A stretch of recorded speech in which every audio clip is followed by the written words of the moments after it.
Oh good, you're home. The weather outside is just dreadful tonight.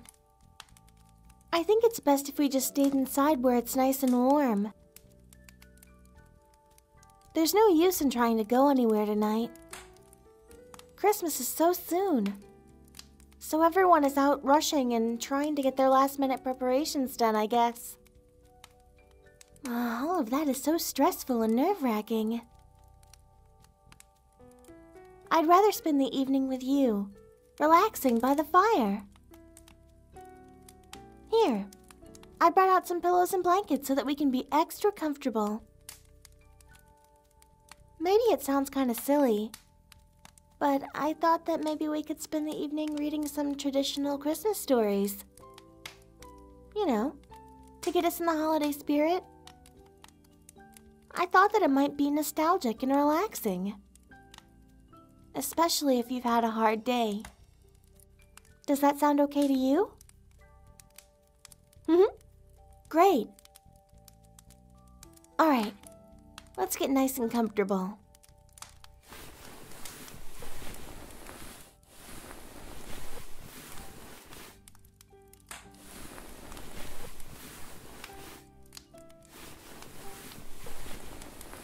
There we go. Are you all settled? Good. I've got a few stories picked out that I think that you'll enjoy.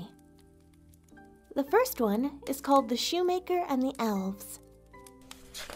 Once upon a time, a shoemaker, though no fault of his own, had become so poor that he had only leather enough for a single pair of shoes.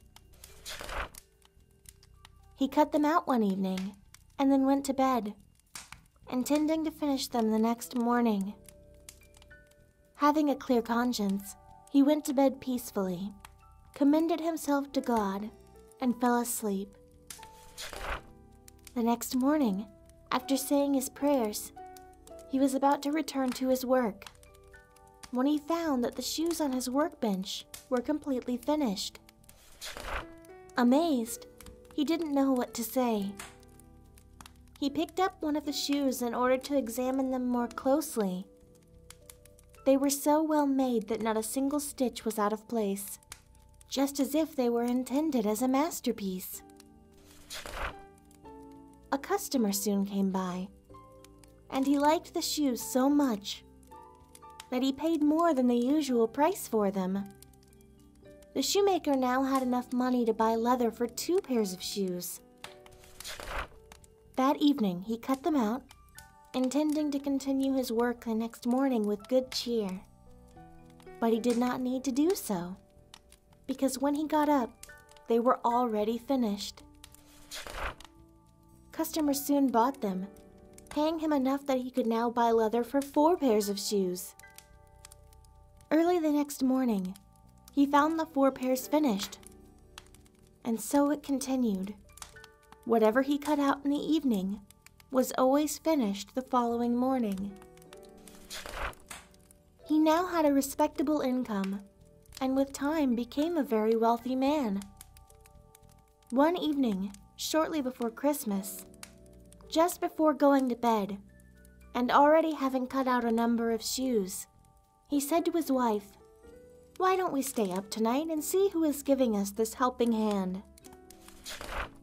His wife agreed to this and lit a candle.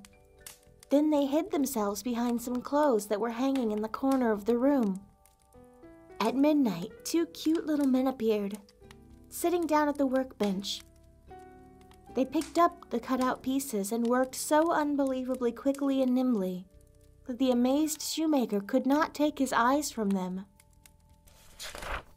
They did not stop until they had finished everything. They placed the completed shoes on the workbench, then quickly ran away. The next morning, the wife said, "These little men have made us wealthy. We must show them our thanks.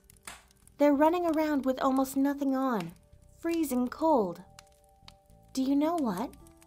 I want to sew some shirts, jackets, undershirts, and trousers for them, and knit a pair of stockings for each of them. And you should make a pair of shoes for each one of them as well." The husband said, "I agree." And that evening, when everything was finished, they set the presents out instead of the unfinished work. Then they hid themselves in order to see what the little men would do.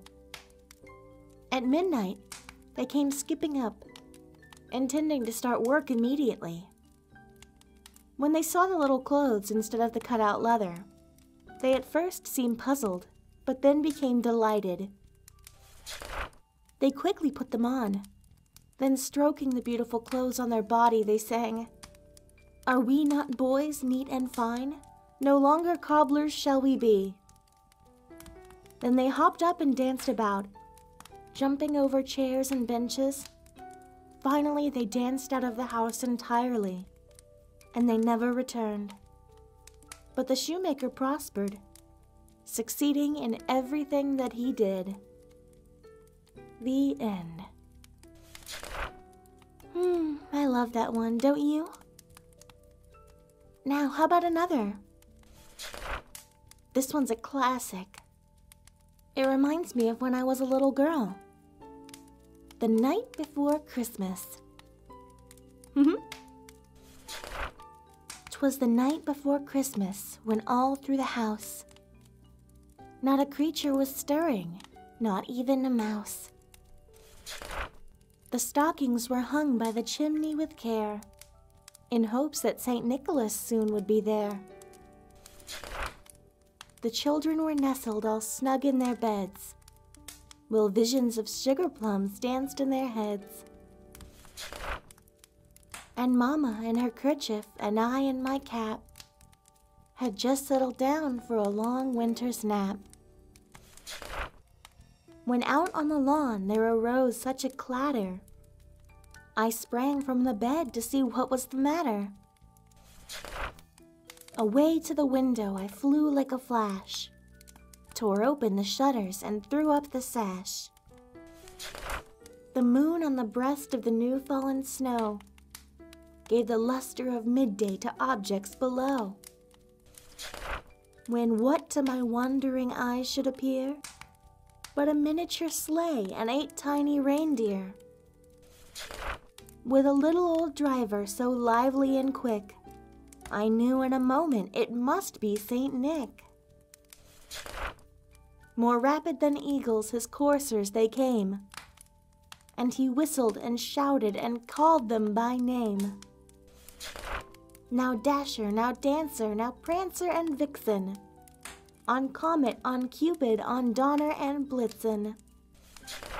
To the top of the porch, to the top of the wall, now dash away, dash away, dash away all. As dry leaves that before the hurricane fly, when they meet with an obstacle, mount to the sky. So up to the housetop the coursers they flew, with the sleigh full of toys and St. Nicholas too. And then in a twinkling I heard on the roof the prancing and pawing of each little hoof. As I drew in my hand and was turning around, down the chimney St. Nicholas came with a bound.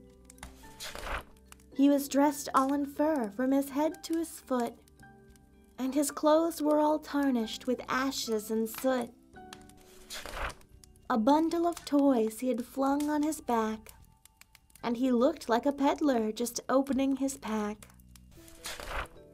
His eyes, how they twinkled, his dimples, how merry.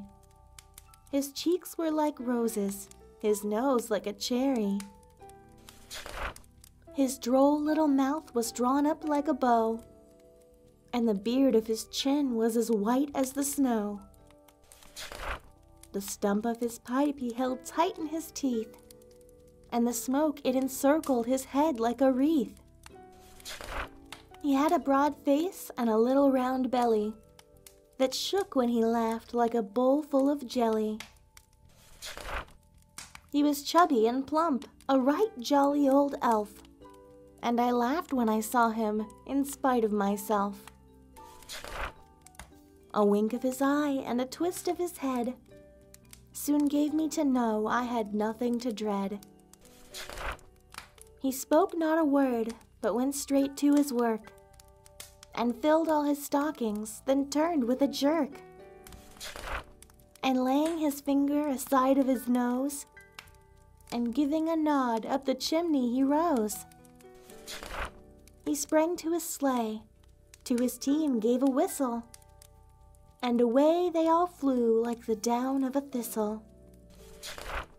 But I heard him exclaim, ere he drove out of sight, "Merry Christmas to all, and to all a good night." The end. You're looking nice and relaxed. I know I am. It's so nice just being here by the fire with you. Why don't we just stay here a little while longer?